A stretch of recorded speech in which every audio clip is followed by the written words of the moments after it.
ఒక మాట మీకు చెబుతాను, వినండి. వాక్యం లేకుండా మోసపోకండి. మాకు చేతబడి చేశారంట. నేను పుట్టేసరికే మాకున్న పొలం పోయింది. నేను పుట్టేసరికి మా తాతగారు, మా నాన్నగారు చనిపోయాడు. మా నాన్నమ్మ చనిపోయింది. సరే, వాళ్ళు పోతే పోయారు. మా నాన్నకి 2 అక్కలు ఉన్నారు, వాళ్ళిద్దరూ చనిపోయారు. మా పెదనాన్న ఉన్నాడు, మా పెద్దమ్మ ఉంది, మా నాన్న వాళ్ళ అన్న వదిన, వాళ్ళిద్దరూ చనిపోయారు. ఆ కుటుంబంలో మిగిలిన వాడు ఎవరంటే మా నాన్న ఒక్కడు, మా పెదనాన్నకి పుట్టిన 3 పిల్లలు. నేను అప్పటికి పుట్టాను, నా తర్వాత వాడు పుట్టాడు అంతే. ఇంకోటి లాస్ట్ వాడు పుట్ల అప్పటికి. సరే, మా నాన్నకున్న భయం ఏమిటంటే ఇక మేము కూడా చనిపోతాం. చేతబడి ఎక్కడికి వెళ్ళినా చేతబడి చేశారని చెబుతున్నారు. విజయవాడ వెళ్ళాడు ఒక రోజు మా నాన్న. అక్కడ పెద్ద మాంత్రికుడు ఉన్నాడు. ఆ మాంత్రికుడి దగ్గరికి వెళ్ళి ఈ స్టోరీ అంతా చెప్పాడు. చెప్తానికి వెళ్ళి మా నాన్న చెప్తే నేను మీతో చెబుతున్నాను. ఫస్ట్ ఒక మాట చెబుతాను. ఈయనేమో గడ్డం పెంచుకొని ఒక పిచ్చోడు లాగా ఉంటాడు. వాళ్ళ ఆవిడ పట్టుకుంటే మాసిపోయేటట్టుంది. మా నాన్న అనుకున్నాడట లోపల, ఈయనేమో పిచ్చోడు లాగా ఉన్నాడు, ఆమె ఏంటి అంత చక్కగా ఉంది, ఇంత చక్కనామకి ఇంత పిచ్చోడు దొరికాడేంటి అనుకున్నాడంట. రే వెంకటేశ్వర్లు అన్నాడట. రే వెంకటేశ్వర్లు అన్నాడు. అయ్యా అన్నాడు. నీ ఆలోచన నాకు తెలుసులేరా, అమ్మ చెప్పింది నాకు అన్నాడు.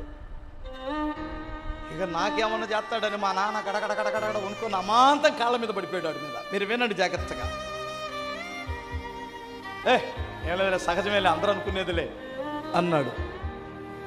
అని మరే మీ ఇంటికి వస్తాను నేను, ఆ చేతబడి చేసిన దాన్ని ఏదో తీస్తాను కానీ నేను బ్రతకను. ఫస్ట్ నేను పోతాను, పోవచ్చు ఉండొచ్చు, అంత ప్రభావం. వచ్చిన తర్వాత అది తీసేస్తాను, కానీ మీకు సంపూర్ణమైన విడుదల వచ్చిందో రాదో నేను చెప్పలేనన్నా. వచ్చాడు. వచ్చిన తర్వాత మా పెదనాన్న చాలా తెలివైనోడంట. మా ఇల్లు 2 నిట్రాళ్ళ ఇల్లు. నేను పుట్టేసరికి నాకు జ్ఞాపకం ఎరిగేసరికి ఆ ఇంట్లో ఎక్కడైనా పాతి పెట్టారేమో ఆ తాయితలు ఇవన్నీ, ఇల్లు 2 అడుగుల లోతున మొత్తం తిరగేసి ఆ మట్టి తీసుకుని వెళ్ళి, మాకు పెద్ద పెద్ద గాబులు 2 ఉన్నాయి, ఆ తొట్టుల్లో పోసి ఎత్తికిచ్చాడు. ఏమైనా దొరుకుతాయేమోనని. తాయితలు దొరకల ఆయనకి, పాపం ఆయన చచ్చిపోయాడు. ఇప్పుడు ఈయన వచ్చాడు మా పెదనాన్న చచ్చిపోయిన తర్వాత. ఈయన వచ్చి డైరెక్ట్గా వచ్చి ఏమన్నాడంటే, మా ఇంటి ముందు ఒక పెద్ద రోల్ ఉంది జొన్నలు దంచుకోవడానికి. అప్పట్లో జొన్నన్నం తినేవారు, ఇంకా ఏదన్నా పిండి బండి దంచుకోవడానికి పెద్ద రోలు. ఆ రోటి దగ్గరికి వచ్చి రోడ్డు తొలగిచ్చేసి రోడ్డు కింద తవ్వండి ఉందన్నాడు. మా నాన్న అంతలా ఇంట్లో అక్కడ రోడ్డు కింద ఎలా పెడతారా అనుకొని అంతలా పెద్ద రోలు కదిలించి పెట్టడం కష్టం కదా. సరే తీసి తవ్విన తర్వాత కనిపించలేదు. ఆ తొట్టులో నీళ్ళు పోయింది. తొట్టులో నీళ్ళు పోసి ఇలా దేవేస్తే అందులో అంత పొడుగు అంత లావు ఒక తాయితు ఉంది.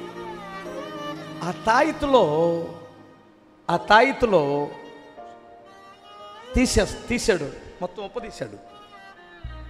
సూదులున్నాయి, తెల్లని సూదులున్నాయి. బ్రతికున్న వారివి తెల్లగా ఉన్నాయి, చచ్చిపోయిన వారివి నల్లగా అయిపోయినాయి.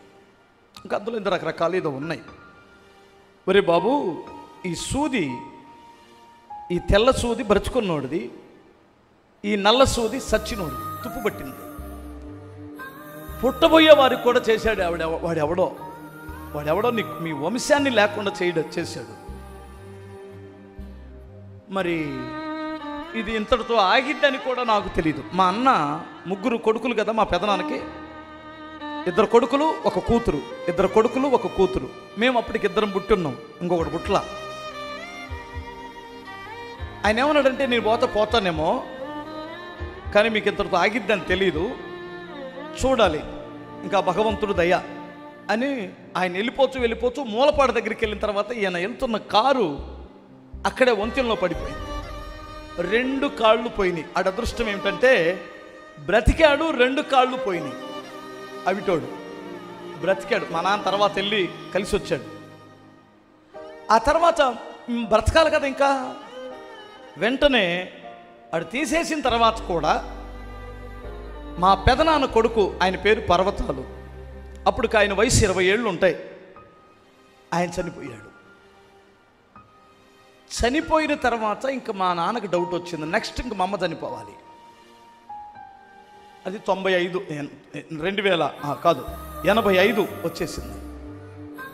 మా అమ్మ చనిపోయే టైంలో అదిగో రాజు వాళ్ళ అమ్మ అప్పుడు దేవుడిని నమ్ముకొని ఉంది మా ఊర్లో. ఆమె వచ్చి మా అమ్మకు ప్రార్థన చేసి కొబ్బరి నూనె రాసి ప్రార్థన చేస్తే మా అమ్మ బ్రతికింది. కానీ మా నాన్న డౌట్ ఏమిటంటే మేము పోతావేమో, ఎందుకంటే ఏం చేశాడు, ఇంటికి చేతబడి చేశారు అని. ఇప్పుడు మా నాన్న ప్రార్థన చేసుకుంటూ ఉన్నప్పుడు ఒక రోజున ఒక తెల్లని వస్త్రాలు వేసుకొని లాల్చి పైజమా వేసుకున్నటువంటి ఒక ఆయన, మా నాన్నకు అలా వస్తేనే కదా యేసుప్రభుని నమ్ముతాడు,